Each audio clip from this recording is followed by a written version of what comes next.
ครับ วันนี้เป็นวันที่2ที่ไปโรงเรียน วันนี้ก็มีความสุขป้าบัดดี้เขาก็ดูแลเพิ่มเติมบ้างเล็กน้อย วันนี้ตื่นเต้นมาลูกก็มีความสุขครับดีกว่าเมื่อวาน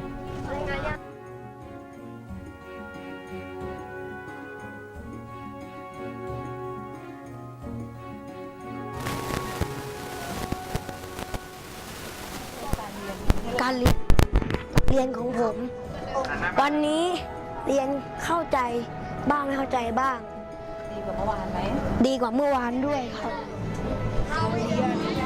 วันนี้เพื่อนเทคแคร์เป็นพิเศษ แล้วเขาก็ชอบชวนไปเข้าห้องน้ำแล้วถามว่าเราชอบกินอะไร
rockets.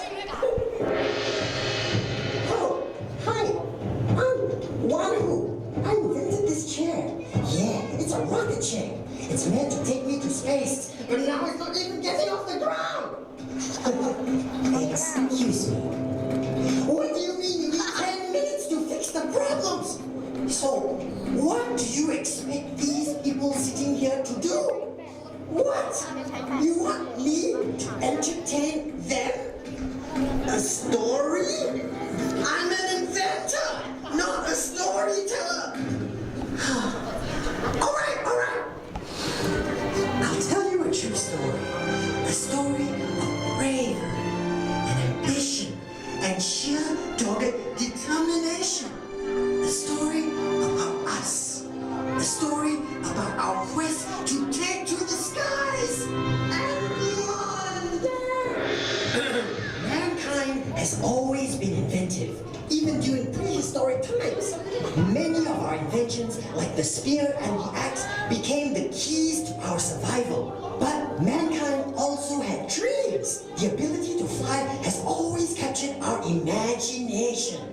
Our early myths and legends were filled with characters who flew on winged creatures and magical artifacts. And for a long time, all we could do was dream. Perhaps the first real record of mankind's attempt to fly took place 1,200 years ago in Spain by an inventor named Abbas Ibn Firnas. He was young. Ibn Firnas saw a daredevil survive a jump from a building using a cloak as wings. It must have had created a lasting impression on Ibn Firnas for many years. At the age of 65, he constructed a pair of wings made out of feathers in a wooden frame and took off from a cliff.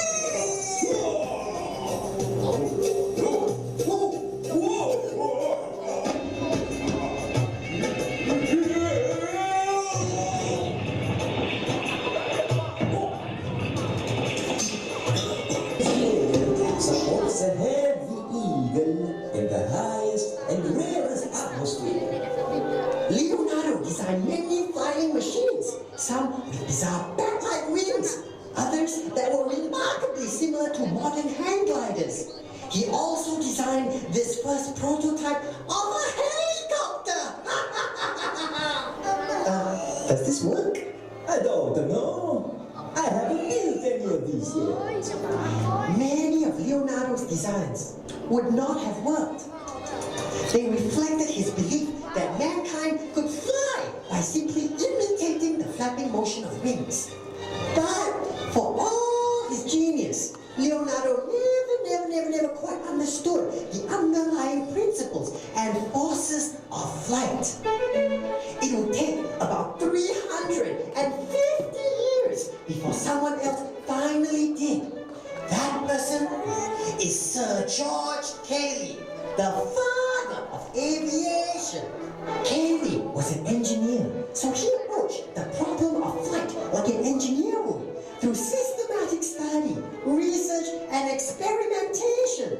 By experimenting with models attached to a whirling arm apparatus, Cayley discovered the 4 aerodynamic forces of flight: weight, lift, drag, and thrust. It was a remarkable breakthrough. But right around the same period, George Cayley began his lifelong pursuit of flight. 2 brothers discovered that you don't need to have wings, real or otherwise, to take to the skies. You just need plenty of hot air. The brothers, Joseph Michel and Jean-Etienne Montgolfier, possessed curious and imaginative vision. The idea of a machine that could float in the air first occurred to them when they were working in their father's paper factory. Les Montgolfier guts! Magnifique!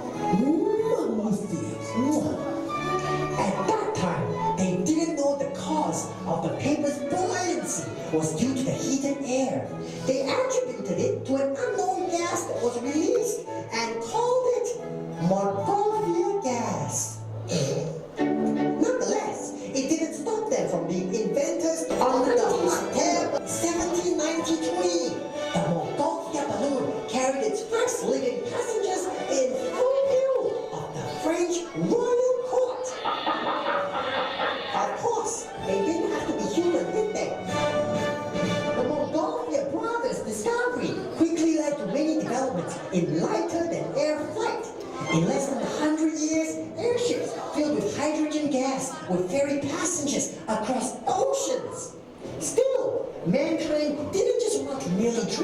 balloon.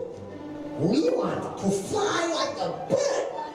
George Cayley's discoveries in the mid-19th century led to the evolution of the gliders. But there were other problems. All gliders depend on the lift provided by rising air or thermals to stay afloat. No thermals, no flight. Another more reliable way to achieve lift had to be found. Along came Felix Duthop. Duthop recognized that an aircraft could be lifted into the air and stay there as long as there was enough forward propulsion. Fortunately for Duthop, it was the age of steam. He invented a compact steam engine for his monoplane, thus creating the world's first powered aircraft.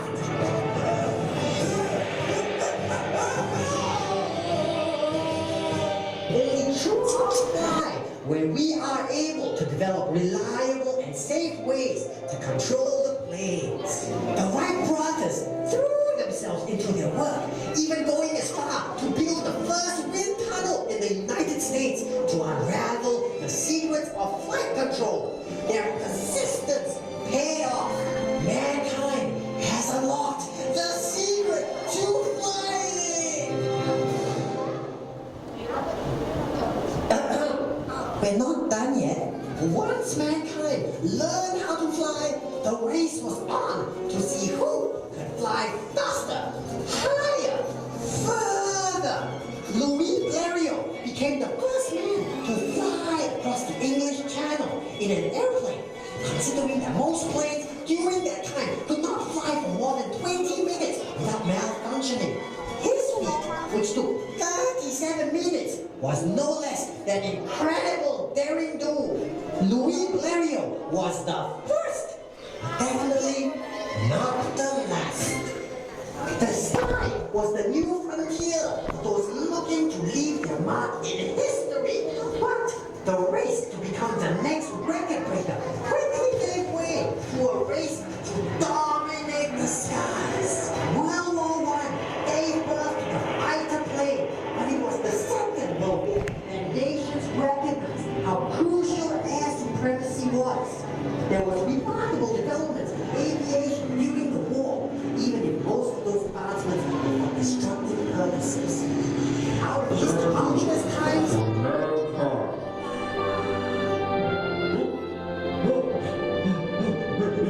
Houston, we have a problem.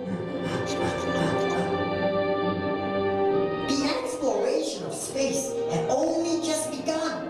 The International Space Station, a project involving the contributions of many nations, is the latest stage in this great human endeavor. Where will we go from here?